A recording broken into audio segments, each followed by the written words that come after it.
So yun, okay. Sorry, KGX, kumusta kayong lahat?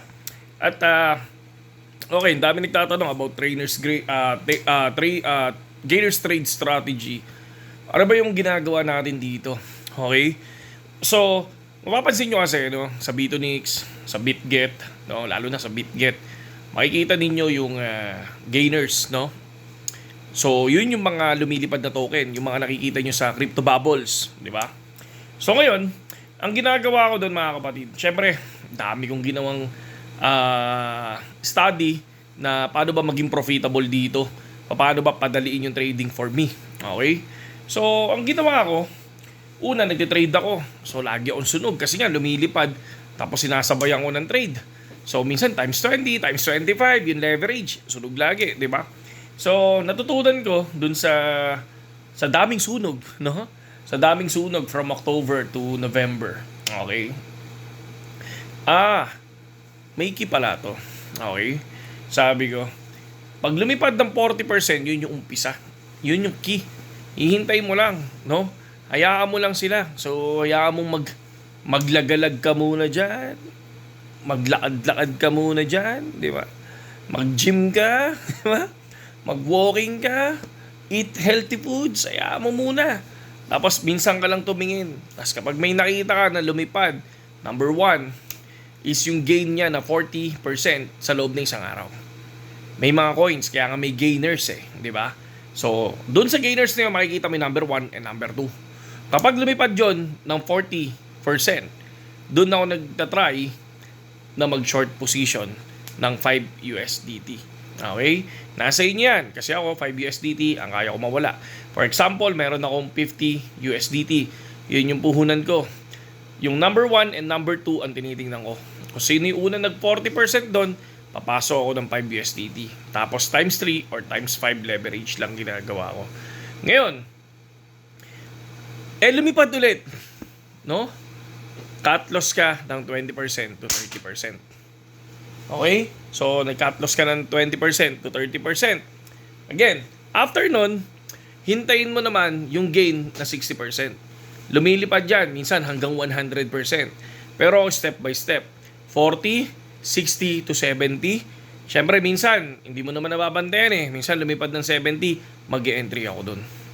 Mag-e-entry ako ng short position dun, tapos times 5 leverage din, 10 USDT naman ang gagamitin ko.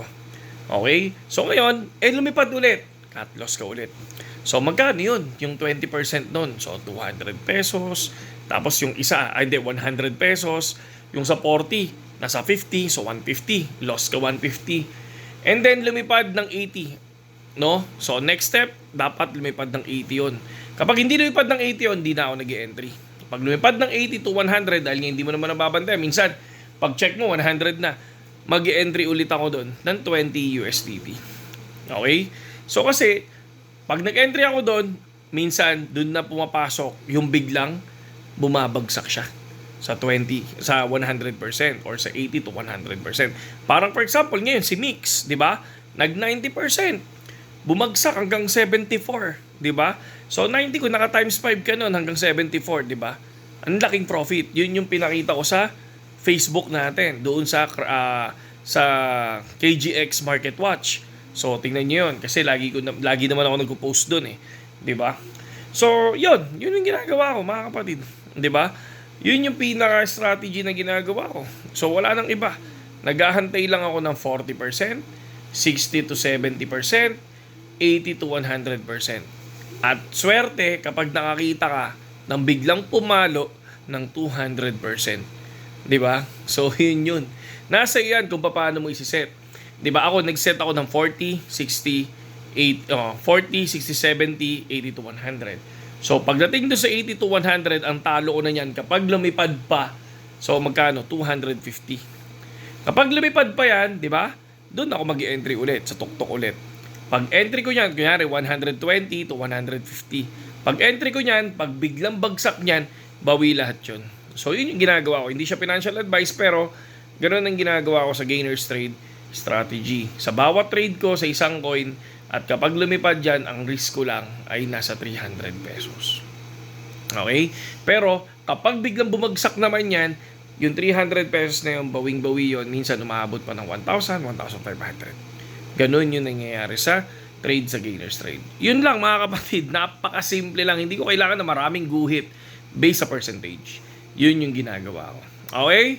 So, yun lang. So, tingnan nyo lang yung Facebook page natin. Okay, nandoon yung calendar.